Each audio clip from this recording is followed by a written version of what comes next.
The focus of the Indochina War has shifted to Cambodia, but American ground troops are still being killed and wounded in South Vietnam. The U.S. casualty toll is not as high these days, but this has not lessened the painful impact on those men who have the critical assignment of bringing back the fallen GIs. From Mort Dean, we have this report.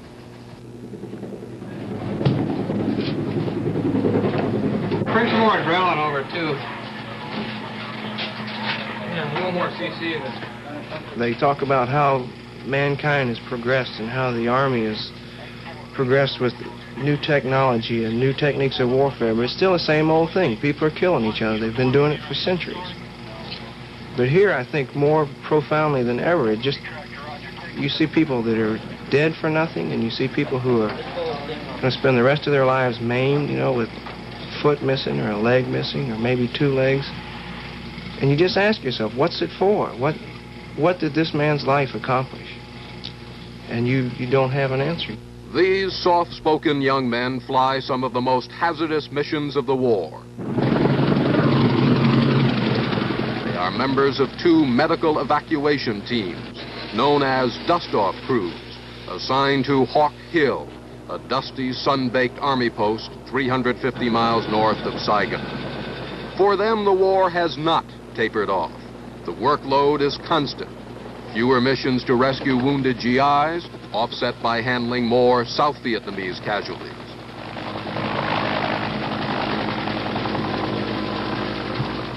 The emergency call indicated that there are 3 injured, wounded GIs at a point about 60 miles from Hawk Hill.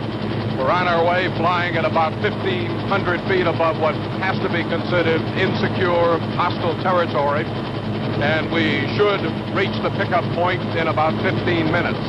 Man, this is going to be a wet race, Fatty. It's going to be tough to land in. Okay, 90 knots. Everything's real fine. Building just a tad, no lights in, real fine.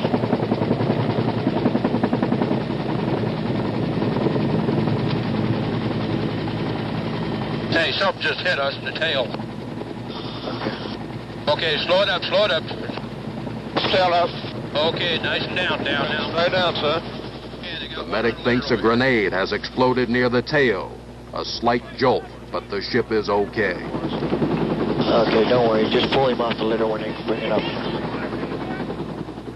You try your darndest to get in there, even if you're taking fire and all this bit. You try and pick this person up because you know they're really hurt. And you go crazy, and you just wonder if that's the time, you know, is this the one that's going to be there, you know, it's going to get me.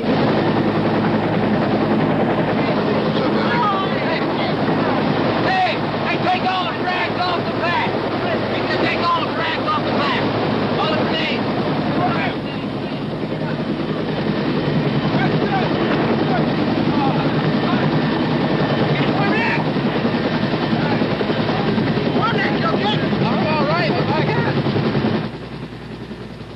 Now the takeoff, another hazard.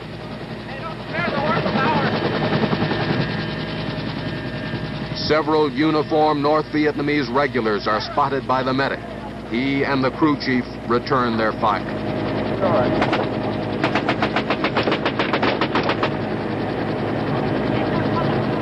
Okay, we've got our 3 wounded GIs on board. At least one of them is hit pretty bad. We took a little fire on the way out of this pickup area.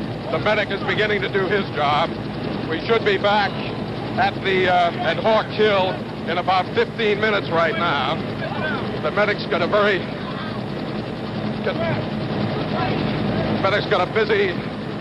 few minutes ahead of him before we get back to Hawk Hill.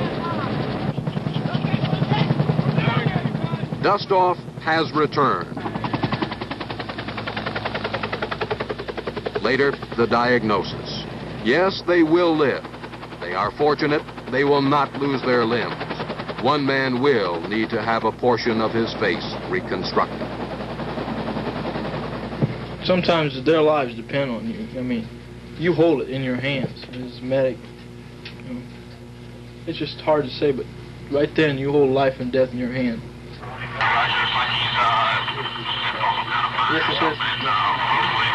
This is it. 1 and 2 4 charge, Roger. Have one open and standing by. Doc Barron? Yeah. One open litter, about 5 minutes or so. Something's wrong with one of the guy's legs. Soon the radio is active again. The dust-off crews are off on another mission. Their motto is strive to save lives. So often their missions are successful. But too often the war speaks with finality. Booby traps and bullets do not comprehend mercy. And not even the heroism of the dust-off crews can intervene.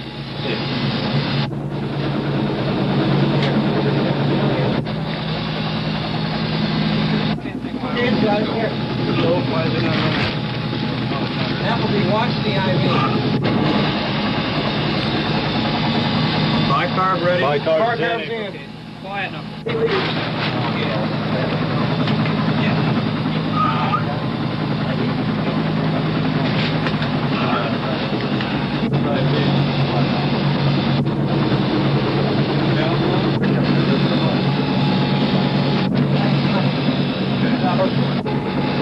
Flashlight, please. Flashlight.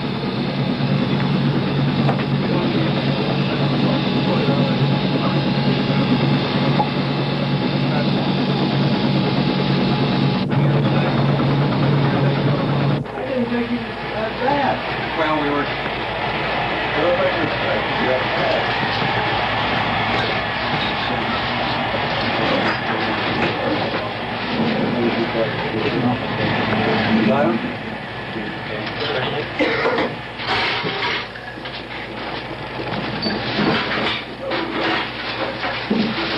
How many are coming in now? 2? I think there's 3 more.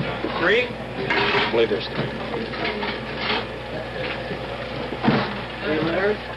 Mort Dean, CBS News, Hawk Hill, South Vietnam. Okay, Bart, take it easy. And that's the way it is. Friday, January 22nd, 1971.